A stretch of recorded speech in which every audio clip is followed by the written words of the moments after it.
Ora, bem-vindos a mais um episódio do nosso podcast. E se a felicidade for uma escolha, porque é inclusive nos negócios, e hoje vamos falar exatamente disso mesmo, as transformações que estão a vir aí para os negócios. E o nosso convidado deste episódio é Tiago Carrilho, responsável da formação da BCSD Portugal. Bem-vindo, Tiago. Muito obrigado pelo convite e para mim é sempre um gosto estar aqui para falar destes temas e a felicidade é algo que me diz muito, ligado à sustentabilidade ainda mais, portanto muito obrigado pelo convite e olá a todos os ouvintes aqui deste podcast. Exatamente, hoje vamos falar sobre sustentabilidade e as mudanças que aí vêm com a entrada em vigor da nova diretiva de reporte de sustentabilidade. Mas antes de irmos para aí, Tiago, para quem nos ouve e para quem nos vê, o que é a BCSD? Olha, Sandra, o BCST Portugal é ou seja, esta sigla que muitas vezes deixa tantas dores de cabeça a quem a diz pela primeira vez e pela segunda vez, no fundo significa Business Council for Sustainable Development, traduzido para português é o Conselho Empresarial para o Desenvolvimento Sustentável, e no fundo, apesar de haver várias organizações que têm este acrónimo e que funcionam com este propósito de acelerar a sustentabilidade e levar a sustentabilidade para o meio corporativo, para o meio empresarial, nós somos o polo português e, portanto, derivamos do WBCSD, que é o World Business Council for Sustainable Development, que de resto tem aqui uma carga, e para começar já aqui se calhar a abrir aqui um bocadinho aquilo que será o conteúdo deste episódio. Portanto, o WBCSD surge no seguimento da Cimeira do Rio, em 1992, uma cimeira muito importante para o ambiente e para a sustentabilidade no geral, e dessa cimeira sai que um dos resultados foi que as empresas eram muito importantes para conseguir levar a sustentabilidade ao bom porto e para conseguir todos aqueles objetivos que nós enfrentamos enquanto sociedade, enquanto comunidades, para o nosso ambiente, no meio corporativo. E, portanto, surge o WBCSD, portanto, em 95, e depois, passados uns anos, surge o BCSD Portugal, que vai fazer este ano 22 anos. Nós temos um propósito que é, no fundo, transformar a economia a benefício das pessoas e do planeta, portanto, esse é aquilo que nos move. Somos uma organização sem fins lucrativos, temos atualmente 160 membros, 160 empresas portuguesas, que representam 10% do PIB, e temos 3 áreas de atuação principais. Temos a área do conhecimento, onde temos projetos, iniciativas, working groups, portanto grupos de trabalho, onde trabalhamos temas como a economia circular, clima, energia, cadeia de valor, obviamente todos eles ligados à sustentabilidade e às suas 3 vertentes principais. Dizer aqui que não trabalhamos, apesar de virmos da Cimeira do Rio, que é muito ambiente, temos este tríptico, trabalhar a sustentabilidade no campo ambiental, social e de governance. Portanto, um dos pilares é, como eu disse, o conhecimento. O segundo será a comunicação. Nós trabalhamos muito também com eventos, com publicações, com eventos que servem especificamente para trabalhar o tema sustentabilidade social, sustentabilidade ambiental, governance, temas mais específicos, economia circular também, portanto muita ligação com os grupos de trabalho e com os temas que o nosso conhecimento trabalha.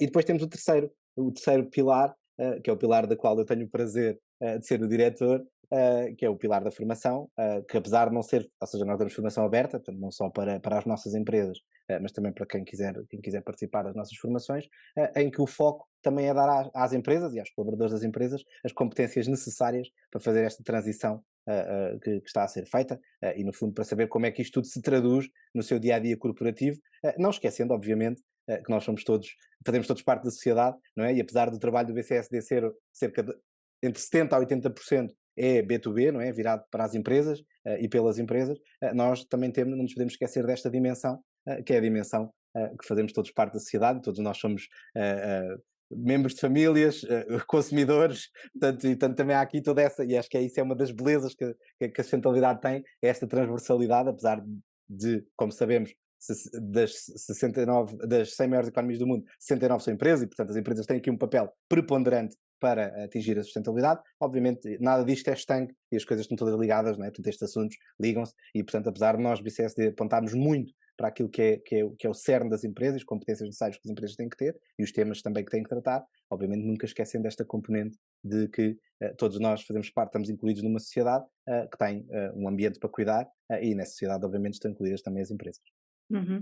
E por falar nas empresas, esta nova diretiva da União Europeia vai obrigar aqui a um reporte dos impactos das empresas nas várias valências da sustentabilidade, como referiste e muito bem, não só ambiental, mas também a nível social e de governance, não é?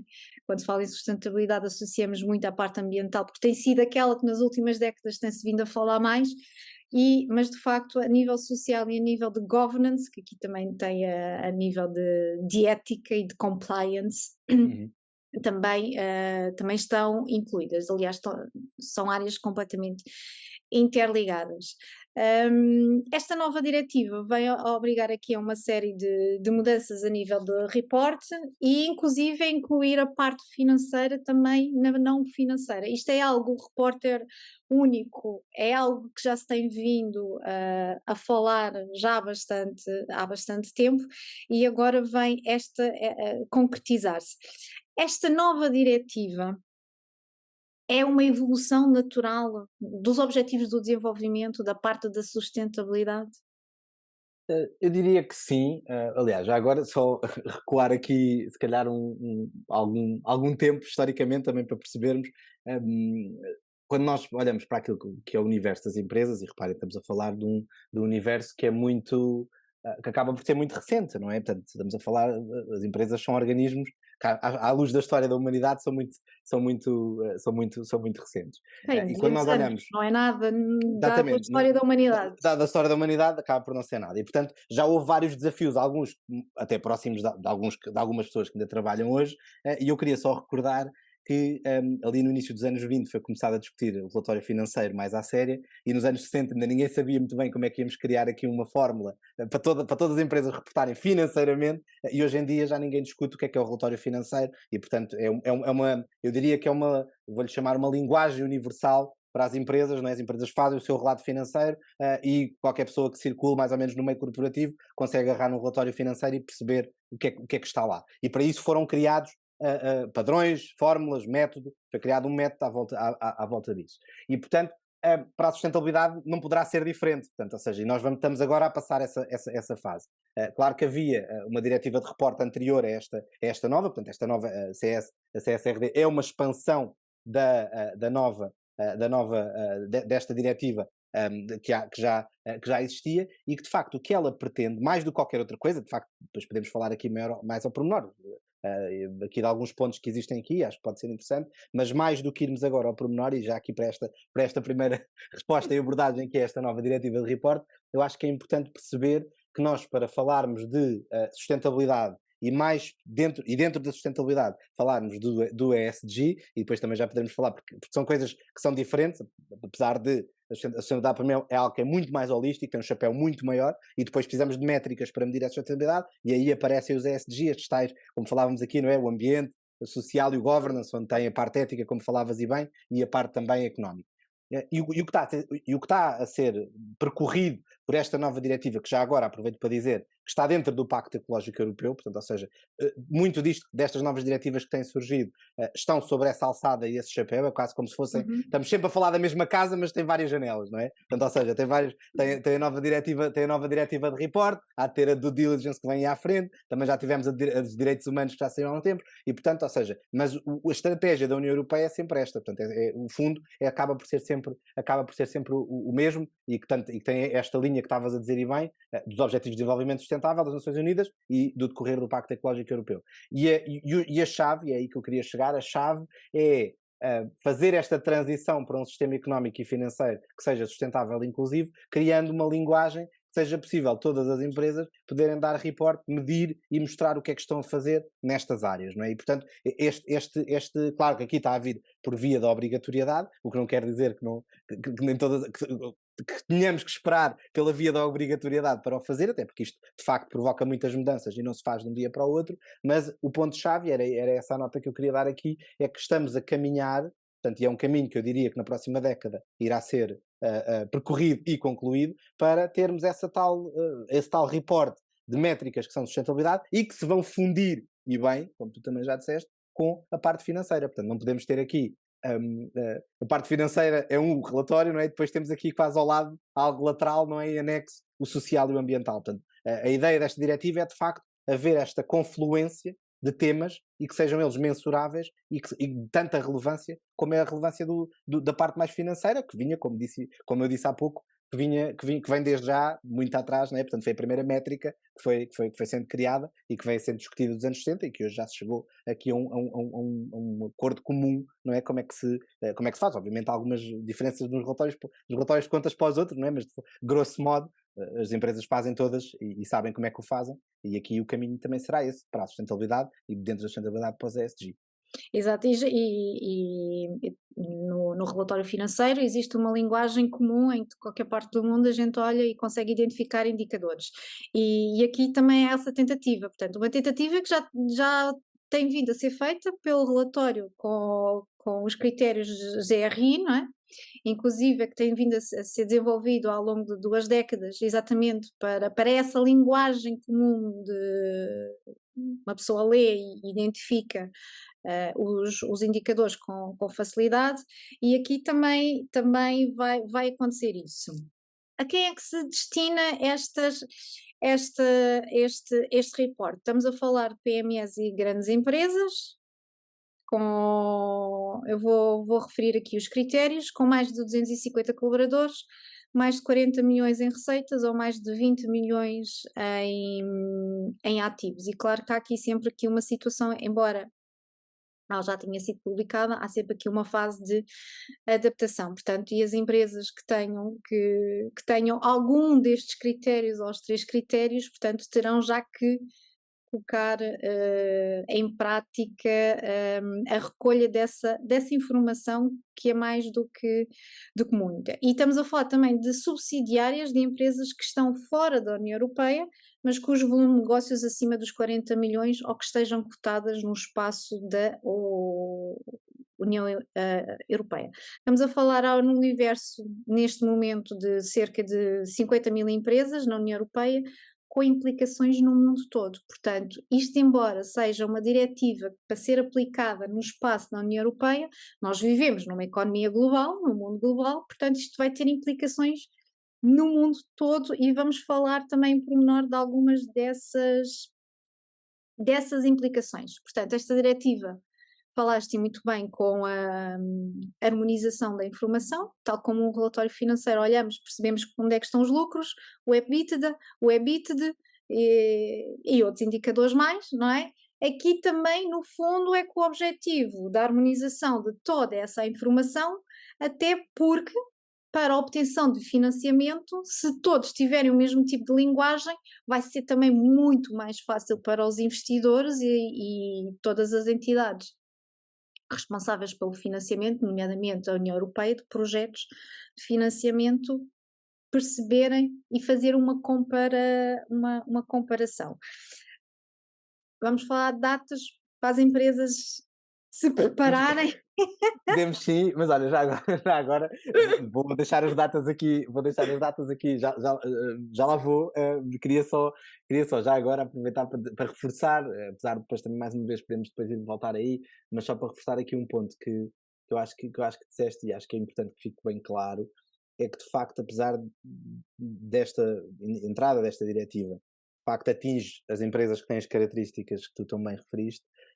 A verdade é que, por via da globalização e por via das cadeias de valor globalizadas, e por via destas empresas terem que começar a relatar todos esses indicadores mais mensuráveis e que acabam por ser muito mais ligados também, não só à parte financeira, que essa já sabemos que existe, mas também à parte ambiental e social, fica aqui o aviso, não é? Portanto, e aqui o aviso ainda com muito tempo de antecedência, que há de haver empresas que, não estando incluídas nestas características, vão ter que necessariamente recolher alguns destes dados, porque as empresas maiores da qual fazem parte da cadeia de valor vão-lhes pedir esses dados, porque esta diretiva eventualmente vai se expandir e vai acontecer, o que vai acontecer é que ao expandir-se, normalmente o que acontece, portanto, e aqui só fazer esse reforço, voltando à diretiva que estava em vigor, a NFRD, estávamos a falar de empresas que, por exemplo, tinham mais de 500 colaboradores, e agora, nesta nova diretiva, passámos para metade, 250 colaboradores, e portanto a tendência será a que num curto prazo, e quando falamos de um curto prazo estamos a falar de 5 a 10 anos, muitas empresas que não estão para já abrangidas por esta diretiva, de alguma forma vão acabar por ter que o fazer, seja porque os seus fornecedores, os seus clientes lhes vão pedir, não é? Portanto, neste caso, falando aqui mais na lógica B2B, mas a verdade é que vai sempre, o melhor é começarem-se a preparar, e esse era o aviso aqui, porque isto é uma mudança que vai acontecer, vai ser gradual para algumas, para outras será mais brusca, como já vimos, há umas que têm que começar a fazer já, e é exatamente essas datas, é exatamente aqui que eu queria chegar para falar das datas. Portanto, o que estamos a falar é que estas empresas com estas características que a Sandra mencionou, são empresas que têm que começar a reportar em 2024, com esta nova diretiva, que implica algumas diferenças relativamente à diretiva que estava em vigor, muito alinhadas com o GRI, com o Global Reporting Initiative.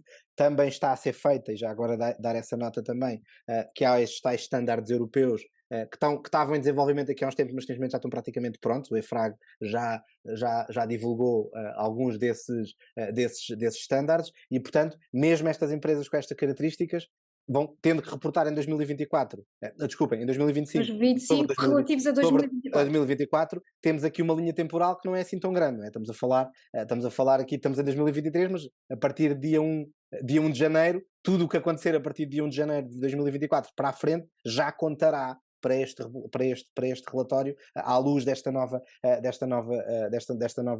diretiva.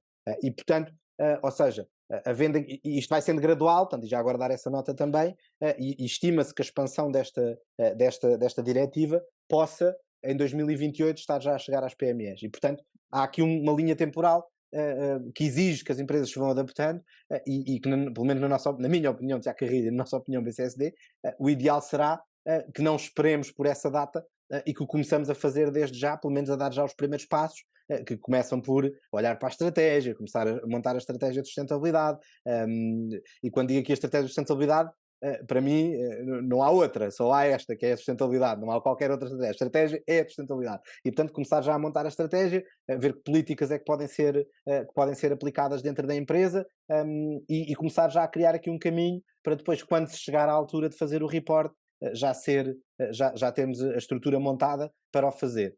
Já agora, dar também essa nota, porque muitas vezes as pessoas, já agora, Sandra, partilho contigo, das muitas conversas que nós já tivemos, já falámos sobre isto, mas acho que também me parece interessante referir isso agora, que é, não devemos olhar para a sustentabilidade e para esta estratégia de sustentabilidade apenas como um fardo, não é? Como algo que temos que aplicar de novo, mas como algo que é estratégico e que nos pode tornar mais competitivos. E eu lembrei-me disso, só para fechar aqui esta minha segunda intervenção, precisamente pelo que tu estavas a dizer, não é? Portanto, essa tal questão do acesso ao financiamento, e portanto esta linguagem comum permite que haja um maior acesso ao investimento, seja investimento veiculado pela União Europeia atualmente, seja por investidores privados. Nós neste momento já temos imensos fundos de investimento privado, empresas de fundo, até de risco, que estão à procura da performance ESG das empresas para saber se colocam o seu capital ou não nessa empresa. Portanto, este é um ponto, mas também depois todas as outras oportunidades que podem surgir de, por exemplo, termos um futuro fornecedor nosso, ou um futuro cliente nosso, que nos pede quais é que são as nossas métricas, se estão alinhadas com as dele, e se ele já tiver, em termos de nível, se já tiver um nível de maturidade de sustentabilidade muito acima, vai ser muito mais exigente, e se nós ainda não estivermos a fazer este percurso, provavelmente perdemos clientes, perdemos fornecedores, e portanto temos que ter isto já está a acontecer, já há histórias de empresas que cessaram contratos porque as empresas para as quais estavam a fornecer os serviços não cumpriam com os objetivos. Exatamente, e portanto com os critérios que eles estabeleceram. E portanto acho que também há que ver este lado, obviamente que numa primeira fase, para fazer estas mudanças, é necessário investimento, não é? Portanto, e aí temos logo a primeira oportunidade que fica logo ali, já nem vou falar dos ganhos de eficiência e todas as outras coisas que podemos falar relativamente à aplicação de sustentabilidade, mas nesta primeira fase temos falado do investimento, mas numa segunda fase, porque ao fazer esta transição, e como tu bem dizias, que apesar de ter o cerne, o coração, podemos chamar assim, está na União Europeia, a verdade é que nós vivemos numa sociedade cada vez mais globalizada. Aliás, este foi um dos maiores desafios das empresas, que nós olhamos para a história das empresas, foi a globalização, mas que está a acontecer, e que hoje em dia, portanto, apesar de estarmos a falar de comunidade europeia, acaba por ter esse efeito em todo o lado, não é? Portanto, e quando falamos de ter cadeias de valor ao longo de todo o mundo, acaba por ter essa causa e efeito. E portanto daí eu achar que há aqui este ponto, e apesar de haver este período ainda, não é? Portanto, e voltando à questão das datas, só para fechar por aí, portanto, que de facto mesmo estas empresas com estas características, que são as maiores, e que são quase 50 mil, já agora dar essa nota, que nós tínhamos 11 mil empresas que eram abrangidas pela antiga diretiva, antiga, que agora para este ano é que está em vigor, mas agora vamos passar para 50 mil empresas, quase 50 mil, são 49 mil e qualquer coisa, mas na União Europeia, mas que ainda são bastantes, e que acabam por influenciar depois a cadeia de valor. E, portanto, só para dar essa nota, que apesar de parecer que é muito tempo, acaba por não ser, porque empresas que tenham mais de 250 colaboradores também têm estruturas maiores e acabam por ter que fazer esta reflexão e este processo para começar a criar as condições, né, os processos para depois fazer este relato e de facto fundi-lo com o financeiro. E esse é um grande desafio. Nós, de facto, isto vai ter fortes implicações, tudo isto nós temos estado a vir a falar, vai ter fortes implicações na estratégia de negócio e vai levar a que muitas empresas, inclusive, alterem processos operacionais e toda a sua forma de fazer negócio. Porque nós estamos a falar aqui de recolha de dados que vão ao pormenor, nomeadamente, eu vou só falar aqui alguns temas. Nomeadamente o desempenho financeiro, que vai estar aqui incluído, mas também o impacto das atividades da empresa, do negócio, em aspectos como não só questões ambientais, mas também a nível social. E quando falamos a nível social, estamos a falar aqui, nomeadamente para com os colaboradores, saúde mental, que se tem vindo a falar muito ultimamente, os direitos humanos. E aqui não vai adiantar dizerem que estão a recrutar empresas externas e eles é que estão a explorar os outros. Não, porque eles vão ter que pedir também informações a essas empresas externas, combate à corrupção, entre outros. E estamos a falar aqui de uma dupla materialidade: impactos da empresa e riscos para a empresa. Só que surge aqui muitas vezes questões quanto a esta materialidade. O que é isto da materialidade? Para quem não está dentro do assunto do reporte de sustentabilidade, quem não trabalha dentro da área da reporte e agora vê-se perante esta situação que vai-se ter que adaptar. O que é materialidade e a dupla materialidade? Ora, vamos lá.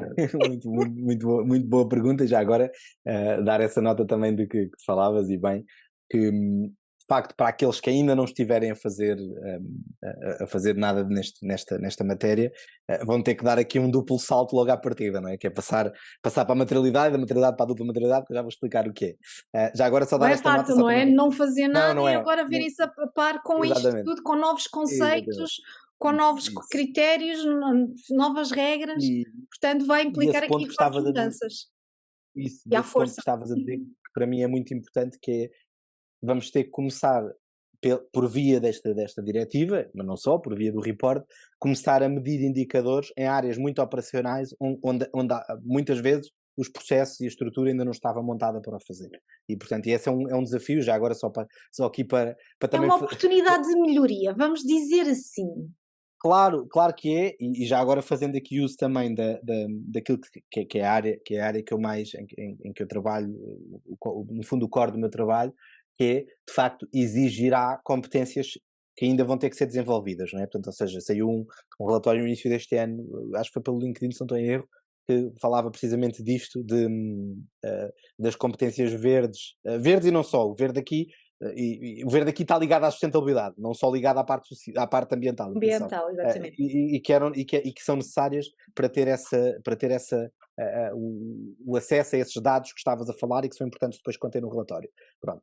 Posto isto, a materialidade. Materialidade, no fundo, são temas que têm impacto económico, financeiro e com os stakeholders internos e externos de uma empresa.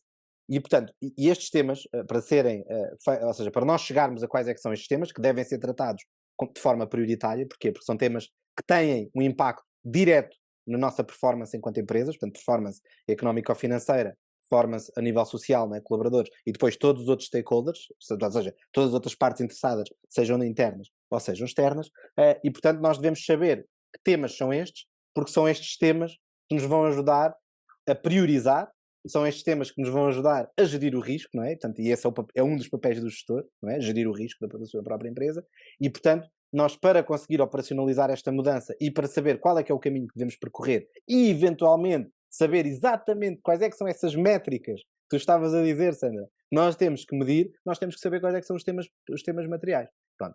E agora a pergunta que poderá estar na cabeça de muitos dos nossos ouvintes é: então como é que eu sei quais é que são os temas materiais? Portanto, eu já vou à dupla materialidade, já lá chegaremos, porque a dupla materialidade ainda vai envolver aqui, é mais um desafio. Pronto. Relativamente à materialidade, há muitas formas de nós sabermos qual é que é a materialidade.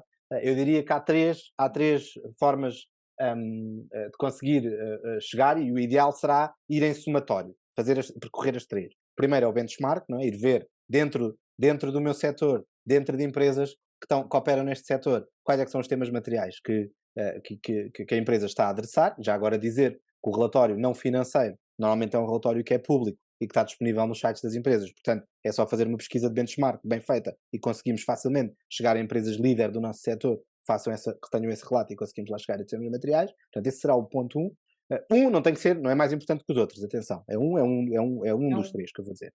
O segundo será ir a sites específicos ou fontes específicas que tenham isso standardizado. Posso dar, por exemplo, o exemplo do SASB, que é um site internacional que tem, por setor, quais é que são os temas materiais para cada setor e tem os subsetores, portanto tem os setores principais, portanto é muito fácil eu conseguir encaixar ali a minha empresa e ver quais é que são os temas principais que estão a ser adressados. Segundo, e o terceiro, que para mim é o mais importante, portanto eu deixei-o para o fim para poder falar um bocadinho mais dele, para chegar, é ouvir os nossos stakeholders. E portanto, essa para mim, este terceiro é aquele que dá uma percepção mais real daquilo que são os temas materiais. Porquê?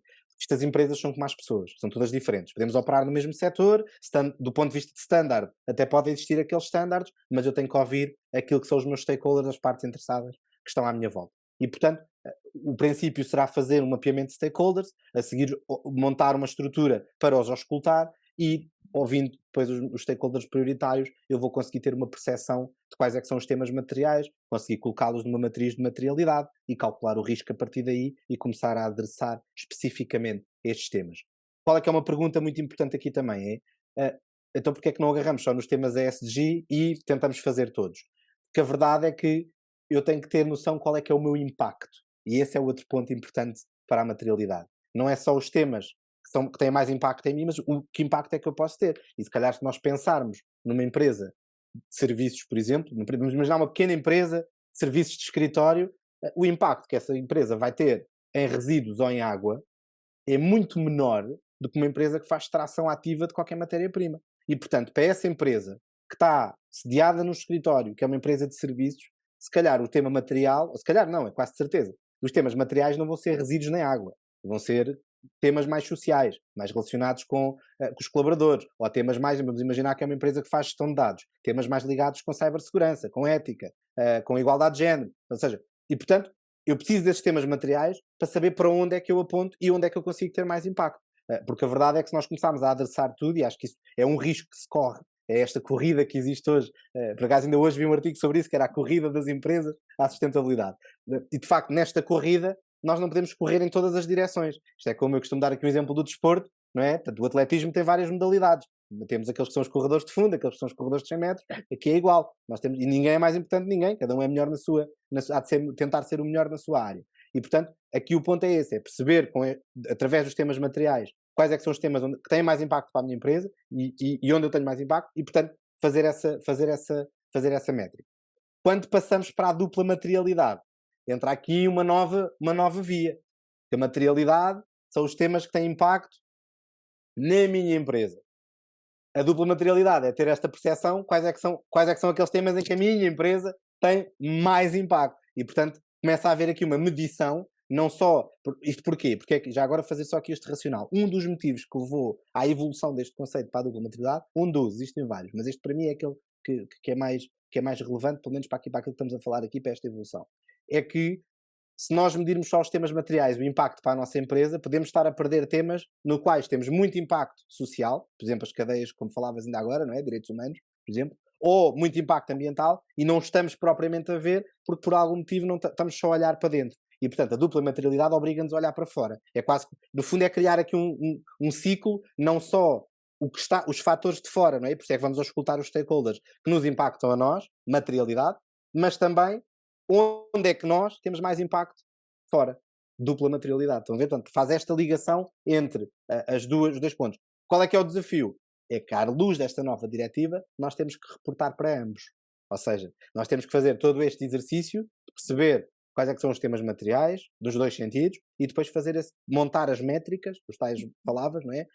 Tais métricas que vão muito ao processo, muito à operação, perceber que métricas é que temos que tirar, e depois, a partir daí, fazer um report, e já agora dar esta nota, o report de sustentabilidade, ou neste caso de informação não financeira, como preferirmos, tem muito este lado também de estabelecer objetivos muito à semelhança do financeiro. Ou seja, não é um report estanque, do género, tenho esta métrica sobre este tema material e é isto que está a acontecer, mas tem que se prever que evolução é que queremos ter, o que é que estamos a fazer para ter essa evolução nesse tal tópico, e portanto há aqui todo este lado também evolutivo do próprio relatório em si, e por isso é que um dos grandes, eu ia chamar um dos grandes métodos que se tem usado, e por exemplo ao nível de algumas ferramentas até dos Objetivos de Desenvolvimento Sustentável, é agregar alguns KPIs, né? Portanto, alguns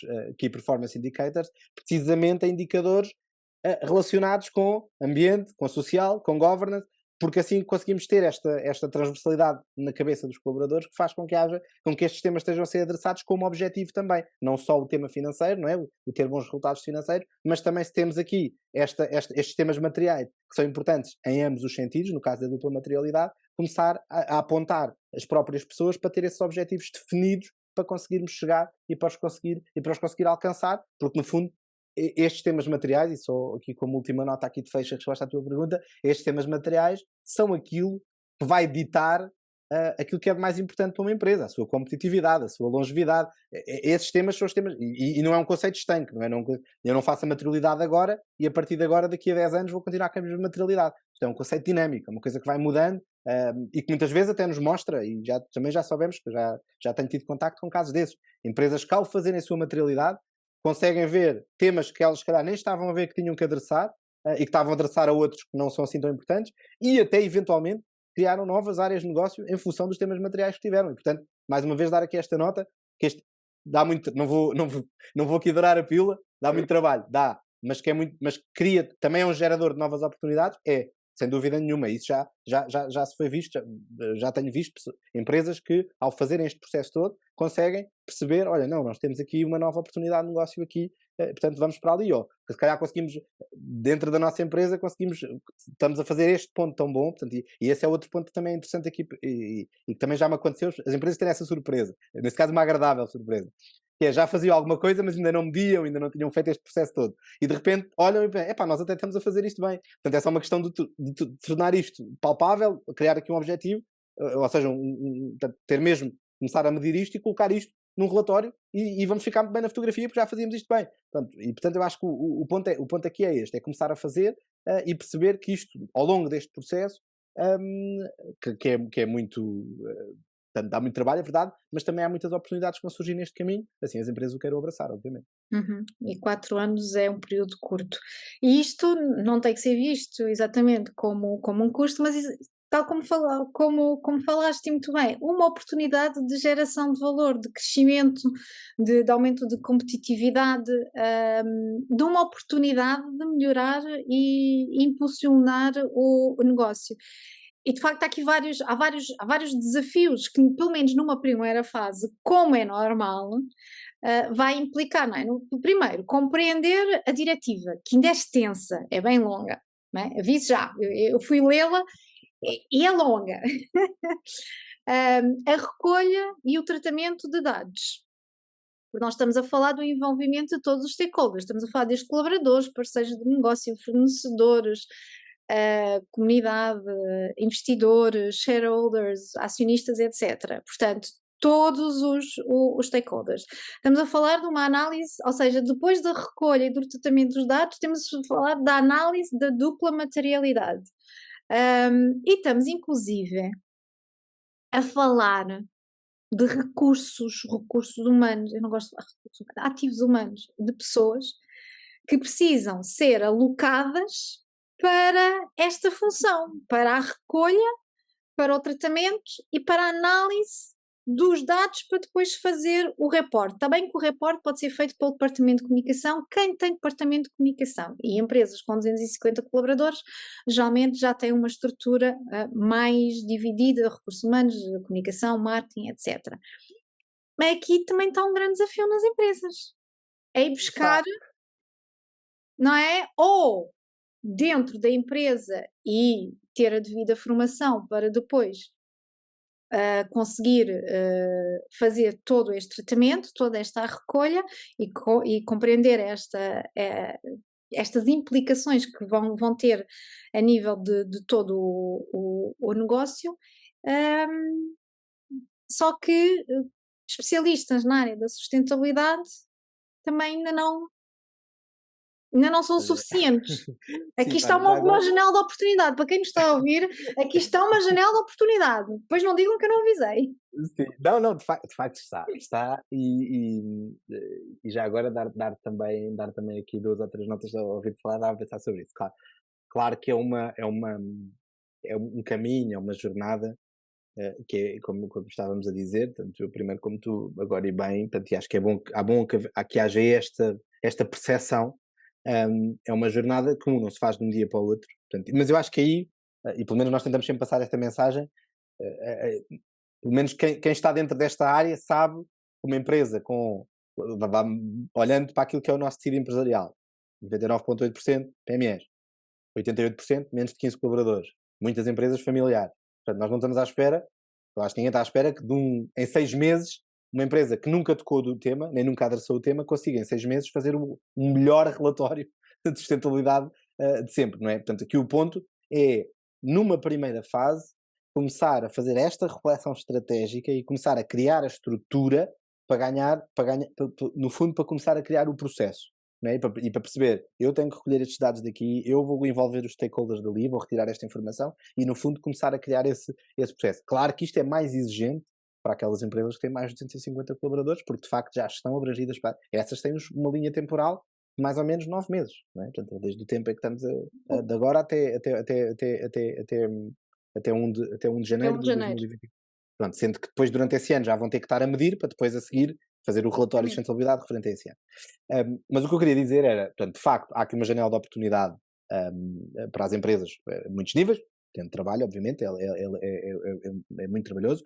De facto, não há ainda muitas pessoas, não há muitas pessoas, neste momento, na Europa, ainda não temos as pessoas todas que precisamos com as competências para fazer esta transição, mas dizer, e eu não podia, agora quando falaste disso, eu lembrei-me aqui de um ponto que eu também gostava que ficasse aqui bem explícito, que aplicar a sustentabilidade dentro de uma empresa exige, como tu também disseste, e por isso é que eu quero reforçar esta nota, e exige um esforço que é coletivo, tal e qual como a sustentabilidade é um desafio coletivo. E, portanto, não pode ficar, na mesma medida em que não pode ficar o ónus de criar boas condições para os colaboradores só nos recursos humanos, não pode ficar o ónus de criar só uma estratégia de sustentabilidade só num possível departamento de sustentabilidade, que às vezes nem existe. Às vezes a sustentabilidade está ou no diretor de recursos humanos, ou no diretor de formação, ou no diretor de comunicação, ou no diretor de ambiente. Depois depende muito da governance da própria empresa e da estrutura da própria empresa.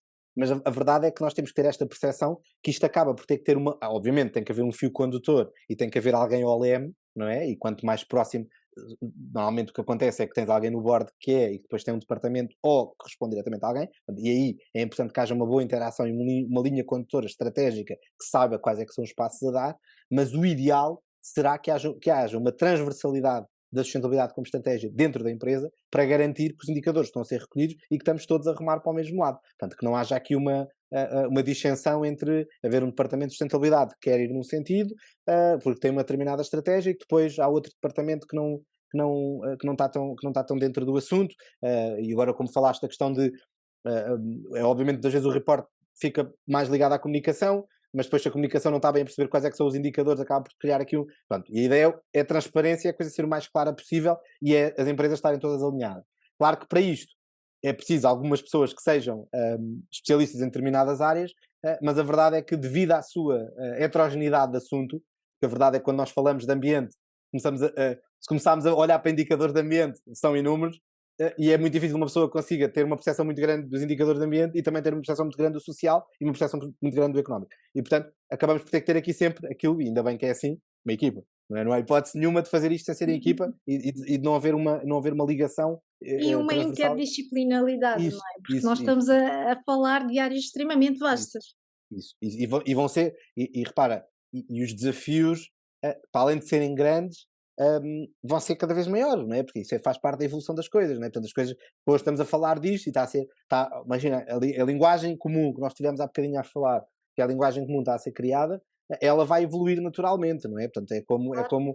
claro que vai haver uma altura que vai estabilizar e aí está tudo certo, eu espero que sim, é a tal questão que falávamos que é como o relatório financeiro, não é? Quando estabilizar, portanto, depois acaba por ser relativamente, ou seja, mais intuitivo, vamos lhe chamar assim, as pessoas perceberem, não, isto é um relatório de sustentabilidade, é isto que eu tenho que fazer, é isto que eu tenho que recolher, claro, adaptando empresa para empresa, depois como já vimos, as empresas têm impactos diferentes, têm materialidade diferente, mas a verdade é que isto tem que ser um esforço comum e não pode haver aqui uns a remar para um lado, a remar para o outro, porque senão torna-se muito difícil. E, portanto, de facto, precisamos de pessoas para trabalhar em sustentabilidade, e aí faço minha das palavras da Sandra, está aqui o apelo às pessoas virem trabalhar em sustentabilidade, que são muito necessárias, mas tendo esta percepção que é necessário haver esta transversalidade, porque os assuntos são vastos, são muitos, e há esta necessidade de haver pessoas a trabalhar em várias áreas, sendo que, obviamente, e mais uma vez fazendo aqui só a adaptação à realidade portuguesa, que me parece relevante, de facto, com estruturas mais pequenas, o que vai acontecer naturalmente é que vamos ter que distribuir o tema por várias pessoas. Não?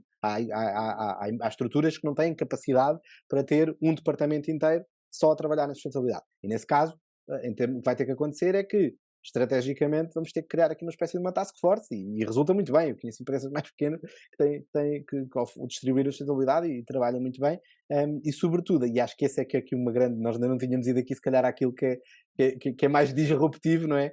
Eu acho que uma palavra que é muito disruptivo, é muito, não deveria ser, mas que é a palavra, para mim, é a palavra rainha aqui da sustentabilidade, tudo tem que ser feito com transparência.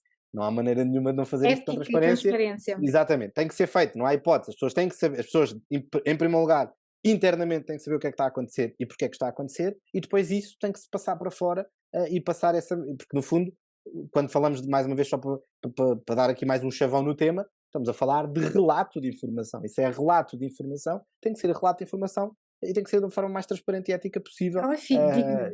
e sem ter grande, porque é uma coisa que eu noto, é um ponto que eu noto que é que às vezes há muito este receio de que informação é que vamos expor, o que é que vamos partilhar, se não nos estamos a expor demais.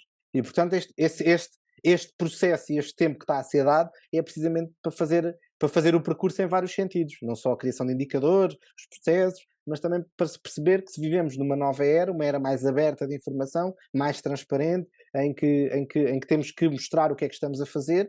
Portanto, e no fundo é isso que estas diretivas também vêm dizer, e temos aí, portanto, depois até podemos fazer mais à frente outro episódio sobre isso, não é? Temos aí uma diretiva do diligence, que há de vir aí, e que também vai muito nesse sentido de tornar as práticas transparentes, éticas, e portanto esse será aqui o caminho. E portanto, mais uma vez digo, não podemos fazer isto só tentar ser transparentes para fora, temos que começar por dentro, temos que criar a estrutura dentro, a estratégia dentro, e depois, porque eu também noto muito isso, Sandra, noto muito, muito que às vezes nesta tal corrida que eu dizia à sustentabilidade, queremos dar muitos passos, muito rápido, e o que acontece é que depois, se não temos a estrutura montada, depois ainda podemos ser acusados de estar a fazer Tropeçamos. greenwashing e de mil coisas, e só que é assim, portanto, as pessoas, temos muito queremos muito fazer, e vamos fazer, só que depois a estrutura não foi montada, e portanto os processos não estão bem definidos, e portanto o que acontece é que depois ficamos com os alicerces muito, muito frágeis, e depois em termos de sustentabilidade, obviamente que isso depois acaba por ter um impacto, porque não estamos a fazer as coisas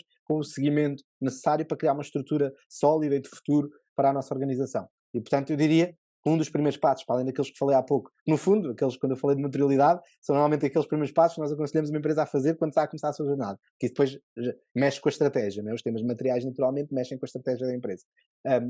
E uma segunda parte, uma segunda fase é, para além da criação destes indicadores e ter já os termos materiais, é de facto trabalhar esta comunicação interna para no fundo o processo ser um processo de equipa, de organização, das pessoas saberem porque é que as coisas estão a acontecer, e não ser só chegar lá e de repente dizer, olha, de repente precisamos deste indicador e tenho que fazer mais isto, isto, isto. Não, as pessoas perceberem que há um caminho há um desafio e que a estratégia agora é esta de sustentabilidade e que é por aí que temos que percorrer e que isso tornará a empresa melhor, ou seja, faz essa tal criação de valor em vários sentidos e o caminho será esse, não é? Portanto, se numa primeira fase, em termos de empresas, começámos com filantropia, vamos para a responsabilidade social corporativa, a seguir passámos para a sustentabilidade, no futuro está o capitalismo de stakeholder e está a criação de valor partilhado e, portanto, é esse o caminho que tem que ser, percorrido e, mais uma vez, esta diretiva vem nesse sentido, vem no sentido de tentar fazermos essa viragem para aí. Portanto, basta nós olharmos e vermos tudo aquilo que está a ser feito. Um dos requisitos adicionais, só para dar essa nota final aqui antes de passar a outra bola para ti, Sandra, um destes requisitos adicionais é de facto estar no relatório qual é que foi o processo para a seleção de tópicos materiais para os stakeholders. E portanto logo aí nós conseguimos perceber que estamos numa tentativa de criar valor para o stakeholder, e aí estamos a falar de uma transição para o capitalismo de stakeholder, não é? Não é apenas focado no shareholder, mas é mais abrangente. Portanto, mais abrangente. E quando nós olhamos e vemos que temos este requisito, que é um requisito adicional ao novo report, à CSDR, e temos também informação relacionada com tópicos como o capital social, humano e intelectual, nós percebemos que há mais camadas a surgir e são camadas que são super importantes para fazer esta transição, não é lógico. No fundo, trata-se da consolidação de algo que já se vem vindo a falar, que é o capitalismo consciente. Exatamente. Que é um movimento que já se fala já há mais de 10 anos e que vem da Universidade de Harvard. Quem não conhece este livro, eu aconselho Capitalismo Consciente, de John Mackay, que é um dos CEOs da Whole Foods Market, e de Raj Sisodia, que é fantástico, é cheio de papelinhos e apontamentos e afins. É um dos vários livros de Raj Sisodia que se juntou ao John Mackay. Trata-se de uma forma de, inclusive, que as empresas têm de olhar para dentro, ok? E de optimizar processos, operações, a ver o que é que está a resultar, o que é que não está a resultar. Muitas vezes não têm a oportunidade de parar e para pensar o negócio como um todo. E esta é uma forma de o fazerem. Até porque estamos a falar do envolvimento de toda a cadeia de abastecimento, de todos os stakeholders. Portanto, é um olhar holístico para todo o negócio e que vai implicar aqui ao longo do tempo haver vários ajustes, até porque no report, como disseste e muito bem lá atrás, eles têm que dizer, ok, o resultado é este, nós para atingirmos estes objetivos temos que dar estes passos, e no report a seguir têm que dizer como é que deram esses passos e que resultados é que obtiveram e se atingiram aqueles objetivos que anteriormente estavam estabelecidos. E isto implica envolver todos os stakeholders e toda a cadeia de abastecimento. Portanto, mesmo as empresas que neste momento não têm que fazer o reporte, vão estar envolvidas neste reporte, quer queiram, quer não. Se não fizerem, é assim, vão acabar por ser excluídas, porque acontece, ser excluídas, por empresas maiores, porque elas têm que reportar, e se eles não reportam, se não lhes dão um reporte, meus amigos, vamos ter que vos excluir da nossa rede, até porque nós estamos a falar de riscos, inclusive devido às alterações climatéricas, não é? À crise climatérica, temos que reportar inclusive a emissão de gases, o consumo da energia, o aumento da eficiência energética. O que é que vamos fazer para o aumento da eficiência energética? Estamos a falar de fatores sociais, como os direitos humanos, a saúde, as condições de trabalho. Quais são as condições de trabalho em que essas pessoas estão a trabalhar? Como é que está a sua saúde? Igualdade de oportunidades, e aqui depois entramos na diversidade, inclusão e equidade, e já lá vamos, que temos aí um tema também importante para falar. Estamos a falar também da cultura organizacional, eu chamo mais da filosofia, não é? Que é a forma de ser e de estar do próprio negócio. Estamos a falar da ética, como é que é a minha relação com todos os stakeholders? Será que eu valorizo